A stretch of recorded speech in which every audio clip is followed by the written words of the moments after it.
I absolutely adored this record. I fell in love with it. In the summer of 1995, going into the fall of 1995, I'm the only person in Alabama probably who's heard of this record.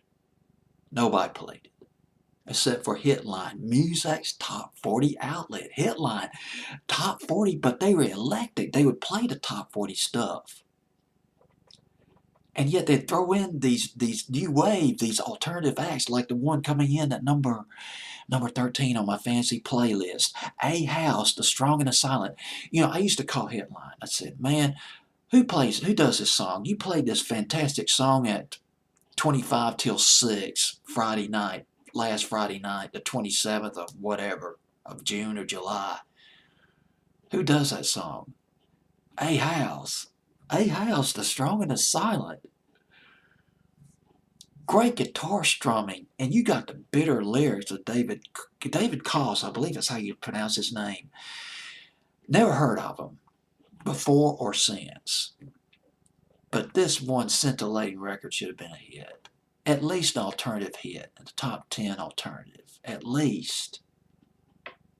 In my alternative universe, it'd be in the top 10 on the pop charts in my alternative universe. And there's got to be an alternative universe somewhere out there. A House, The Strong and the Silent, at number 14. Thank you, Hitline. You made my decade of the 90s.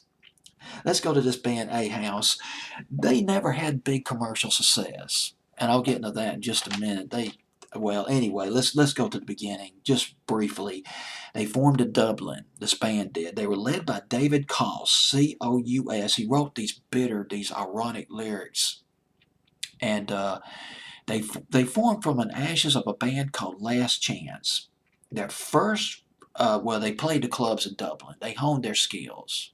They honed their chops in Dublin, playing the clubs in Dublin, up in Ireland. First recording, at least their first recorded appearance, was on a compilation album. It was called Black Rock Youth Aid, 85. They formed back in the 80s. I don't know what year they formed, but probably in the mid 80s.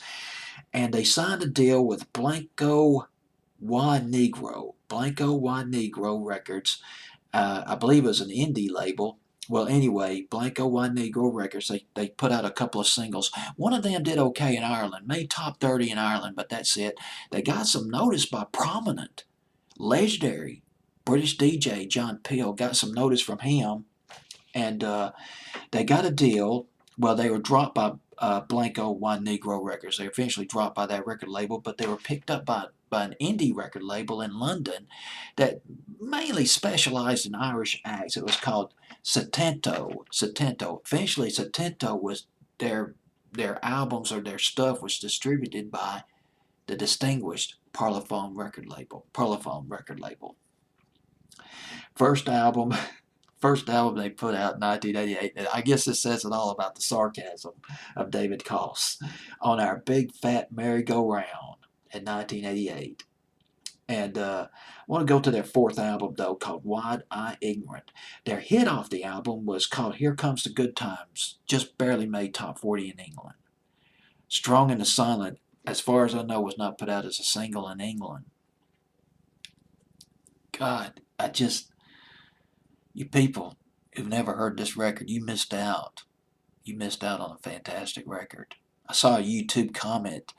A person mentioned that this band should have been really big. And if their music was like this record, The Strong and the Silent, I agree. This was one scintillating record. It glittered in the constellation of alternative music, big time, and pop music too.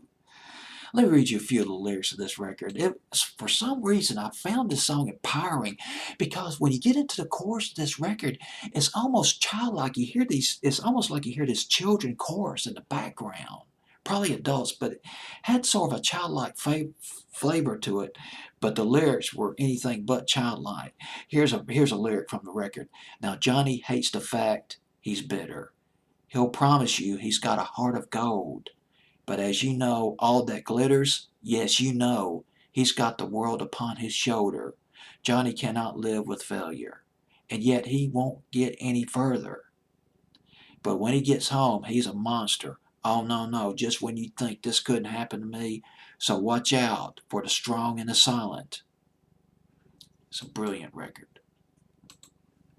A House.